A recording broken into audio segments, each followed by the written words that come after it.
எழுத்தாளர் சரவணன் சந்திரன் அவர்கள் இந்த நூலை பற்றி இப்போது பேசுவார். நண்பர்களுக்கு வணக்கம். முதல்ல ஒரு சின்ன அறிமுகமாக என்னென்னா, கடந்த ஒரு 23 வருஷமாக, அதாவது 6ஆம் திணை பத்திரிகையில் தமிழ்மோகன் சார் வேலை பார்க்கும் போது நான் அங்கே முதல் முறையாக ஒரு ஜூனியர் நிருபராக வந்து வேலைக்கு சேர்ந்தேன். ஸோ அன்னையிலேருந்து அவருக்கும் எனக்குமான பழக்கம் வந்து தொடர்ச்சியாக அவர் கூட நான் டச்சில் இருந்துகிட்ருக்கேன். அவர் கூட நான் டச்சில் இருந்தாலும் இல்லாட்டினாலும் அவர் என் கூட டச்சில் இருந்து எங்கே இருக்க என்ன பண்ணுறன்றதை விசாரிச்சுட்டே இருப்பார். முதல் முறையாக நல்லா ஞாபகம் இருக்குது எனக்கு, சென்னையில் திருவல்லிக்கணியில் மேன்சனில் முதல்ல எனக்கு அவர் தான் அறை எடுத்து கொடுத்து என்னை தங்க வச்சு, நான் அதுக்கு முன்னாடி தங்குறதுக்கு இடம் இல்லாமல் நண்பர்கள் வீடுகள் எல்லாம் தங்கிக்கிட்டு நண்பர்களோட இடத்துல எல்லாம் தங்கிக்கிட்டு இருந்தேன். அவர் தான் நிலையான ஒரு இடத்துல தங்க வச்சார். தொடர்ச்சியாக அதுக்கடுத்து வந்து என்னுடைய கரியரில் நான் எங்கே போனாலுமே என்னை பின்னாடி விரட்டி வரவராகவும் தொடர்ச்சியாக எனக்கு வந்து ஒரு மூத்த இடத்துலேருந்து மூத்த இடத்துலேருந்து என்னை வழி நடத்துனதில் அவருக்கு ரொம்ப முக்கியமான பங்கு இருக்குது. அது மட்டும்தான் இந்த விழாவுக்கு வர்றதுக்கான நான் வந்து ரொம்ப முக்கியமான காரணம். என்னுடைய ரோலக்ஸ் வாட்ச் நாவலுக்கு கூட அவர் தான் முன்னுரையெல்லாம் எழுதியிருந்தார்.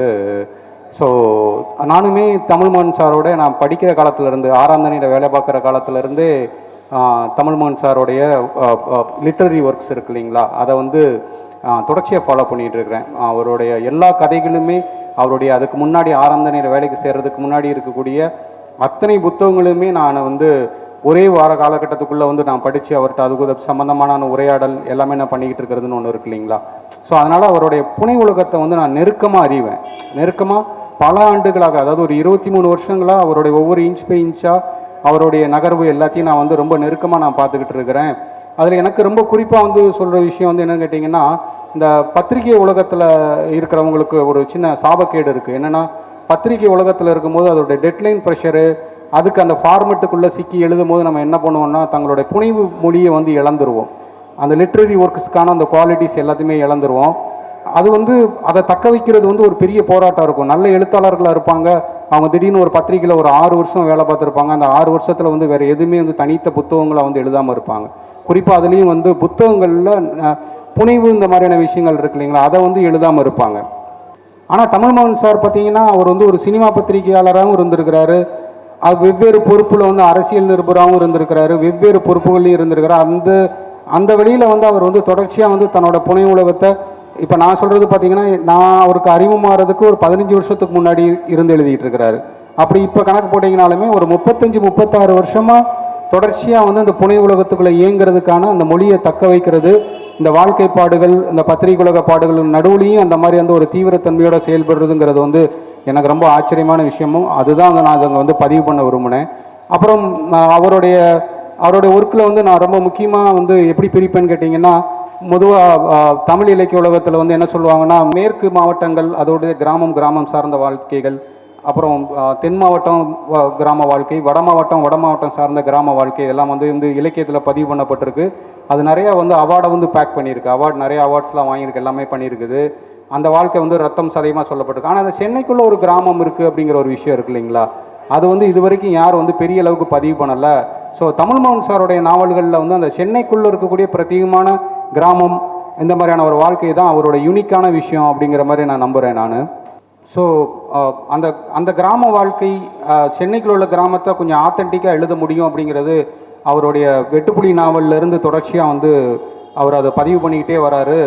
கடைசியாக வந்து தமிழ்மோகன் சாரோட புனைவுகளில் நான் வனசாட்சி வரைக்கும் ரொம்ப ஓப்பானதாக இருந்தது. அப்புறம் அவரோட ஒரு சின்ன ஒரு ஷிஃப்ட் வரலாறுக்குள்ளே நுழைஞ்சார். அப்படிங்கும் போது அங்கே எனக்கு ஒரு சின்ன துணுக்குறல் வந்து இருந்தது.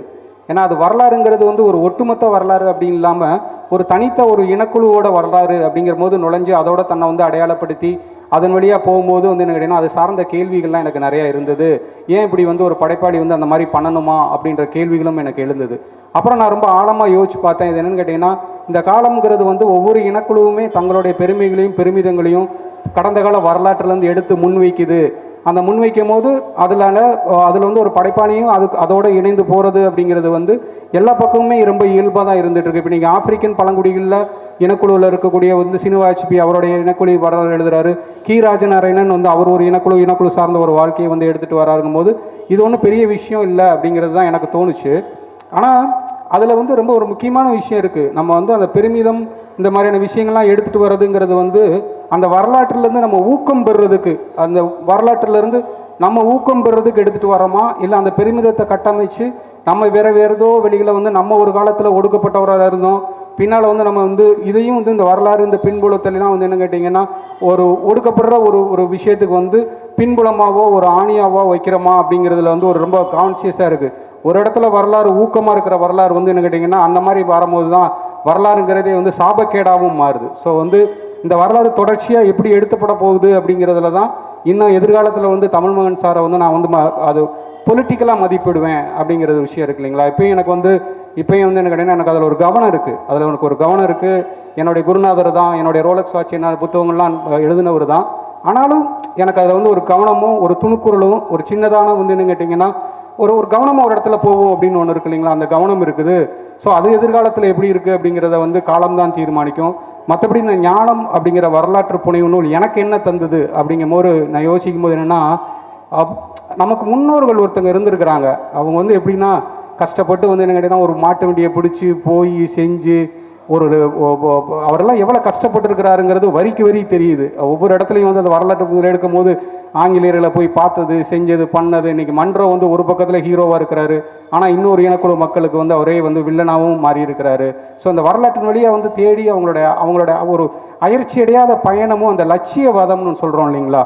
ஸோ அந்த லட்சியவாதம் தான் எனக்கு ரொம்ப பிடிச்சிருந்துச்சு. இன்றைக்கி வந்து லட்சியவாதங்கள்லாம் முற்றிலும் வந்து காணாமல் போன ஒரு சமூகம். நம்ம வீடு நம்ம இருக்கிறோம், நம்ம சம்பாரிச்சோமா, நம்ம வாழ்ந்தோமா, நம்ம போனோமான்னு இருக்கும்போது வந்து நமக்கு முன்னோர்கள் வந்து என்னன்னா ஏதோ ஒரு வகையில் அந்த போராட்டங்கள்லாம் பண்ணி இந்த வாழ்க்கையை கொண்டு வரதுக்கு உயர்த்தி பண்ணியிருக்கிறாங்கங்கிறதுல வந்து அந்த ஊக்க உணர்வு வந்து எனக்கு அந்த நாவல்லேருந்து கிடச்சிது. அதுபோக வந்து அந்த நாவலுக்குள்ளே வந்து இந்த பழைய சென்னையை நான் பார்க்கும்போது வந்து ரொம்ப பிரமிப்பாகவும் சிரிப்பாகவும்லாம் இருந்தது. கொத்தவாள் சாவடிங்கிறதெல்லாம் எப்படி கோத்வால் சாவடியாக இருந்தது.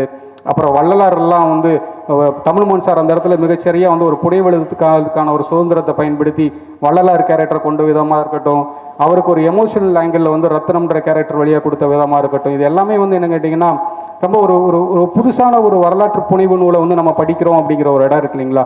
ஸோ அது அவரோட ஏரியா தான். இருந்தாலும் அந்த மாதிரி எனக்கு தனிப்பட்ட முறையில் இந்த நூல் வந்து எனக்கு கிடைச்சிது. அப்புறம் ஒட்டுமொத்தமாகவே இன்னும் ஒரு இறுதியான கோரிக்கையாகவே ஒன்று தான் நான் வைக்கணும்னு நினைக்கிறேன். பொதுவாகவே இந்த மாதிரி வந்து வரலாற்று நாயகர்கள்னு சொல்லக்கூடிய வ.உ. சிதம்பரம், அயோத்திதாசர், முத்துராமலிங்கம், அவர் இவங்க இப்போ இருக்கக்கூடிய நம்ம பேர் டக்குன்னு வெங்கடாசல நாயகர், இவங்கெல்லாம் வந்து என்னென்னா வரலாற்றில் ஒட்டுமொத்த ஜனங்களுக்காக ஏதோ ஒரு வகையில் வந்து போராடி இருக்காங்க. இந்த நாவலில் கூட இந்த புனைவு நூலில் கூட ஒரு குறிப்பு இருக்குது. என்னென்னா அவர் வெறுமனே வந்து அவர் சார்ந்த சமூகத்துக்கு மட்டும் இல்லாமல் வேற ஒரு சமூகத்துக்கு வந்து என்ன கேட்டிங்கன்னா நிலங்கள் வந்து பிரித்து தரதுக்கு அது சம்மந்தமாகவும் அவர் பேசியிருக்காரு, செஞ்சுருக்காரு, பண்ணியிருக்கிறார். ஆனால் அந்த வரலாற்றில் என்ன வினோதம் நடந்துருதுன்னா, நானும் சவுத் சைட்லேருந்து வந்தவன். இப்போது வ.உ.சி எடுத்துக்கிட்டிங்கன்னா ஒரு தனித்த சாதிக்கான தலைவராக சுருங்கி போயிட்டார். முத்துராமலிங்கம் எடுத்துக்கிட்டிங்கன்னா ஒரு தனித்த சாதிக்கான தலைவராக சுருங்கி போயிட்டார். அப்போ என்ன ஆகுதுன்னு கேட்டிங்கன்னா ஒரு இனக்குழு வந்து தங்களுடைய வரலாறை எடுத்து பெருமிதமாக பேசி அதை கொண்டாடும் போது என்ன ஆயிருன்னு கேட்டிங்கன்னா அது அல்லாத மற்ற குழுக்கள் வந்து என்ன பண்ணுறாங்கன்னா அதுலேருந்து விலகி போய் என்ன பண்ணுறாங்கன்னா அதை ஒரு சாதியத்துக்குள்ளே மட்டுமே ஒரு சாதிய தலைவரை மட்டும் அடைக்கிறாங்க இல்லைங்களா. ஸோ அந்த மாதிரியான முயற்சிகள் இல்லாமல் இவரை வந்து என்ன கேட்டிங்கன்னா ஒட்டுமொத்த எடுத்துகிட்டு போகிறது, ஒட்டுமொத்த ஆளுகளுக்கு எடுத்துகிட்டு போய் அவருடைய பங்களிப்புகளை பேசுறது செய்கிறதுன்னு பண்ணுறது தான் வந்து உண்மையாகவே நம்ம அவங்களுக்கு செய்யக்கூடிய வந்து நன்றி கடனாக இருக்கும். அவரை மேலும் இன்னும் ஒரு குறுகிய வட்டத்துக்குள்ளே சுருக்கிறதுங்கிறது வந்து அது ஒரு வரலாற்று பிழைன்னு தான் நினைக்கிறேன். மற்றபடி தமிழ்மகன் சாருடைய எல்லா புத்தகங்களையும் படித்தவன் முறையில் சொல்கிறேன், அவருடைய ஏரியாங்கிறது கோர் ஏரியாங்கிறது வரலாறு தான். இனி வரும் காலத்தில் வந்து அந்த வரலாறு எல்லாருக்குமான ஒட்டுமொத்த தமிழருக்குமான வரலாறு அப்படிங்கிற மாதிரியான, இல்லை ஒட்டுமொத்த இந்தியர்களுக்கான ஒரு வரலாறுங்கிற மாதிரியான அந்த இடத்துக்கு போகணும் அப்படிங்கிறத நான் சொல்கிறேன். அப்புறம் ரெண்டாவது அவருடைய நாவல்கள் வழியாக வந்து இனிமையும் வந்து அவர் உலகளாவிய மனிதனின் சிந்தனைகளை வந்து அவர் பிரதிபலிக்கணுங்கிறத வந்து என்னுடைய ஏக்கமும் விருப்பமாக இருக்குது. நன்றி, வணக்கம். நான் எழுத்தாளர், அதை விட முக்கியமாக என்னுடைய மிக மிக நெருங்கிய நண்பர் சரவணன் சந்திரன் வந்து அன்பும் அக்கறையும் கலந்த ஒரு உரையை, ஒரு சின்ன ஒரு அக்கறையோட ஆலோசனையும் கலந்து எனக்கு என்னுடைய படைப்புகள் எப்படி இருக்கணும்னு சொல்லியிருக்கார், எப்படி இருந்ததுன்னு சொல்லியிருக்காரு. அவருக்கு என்னுடைய நன்றி.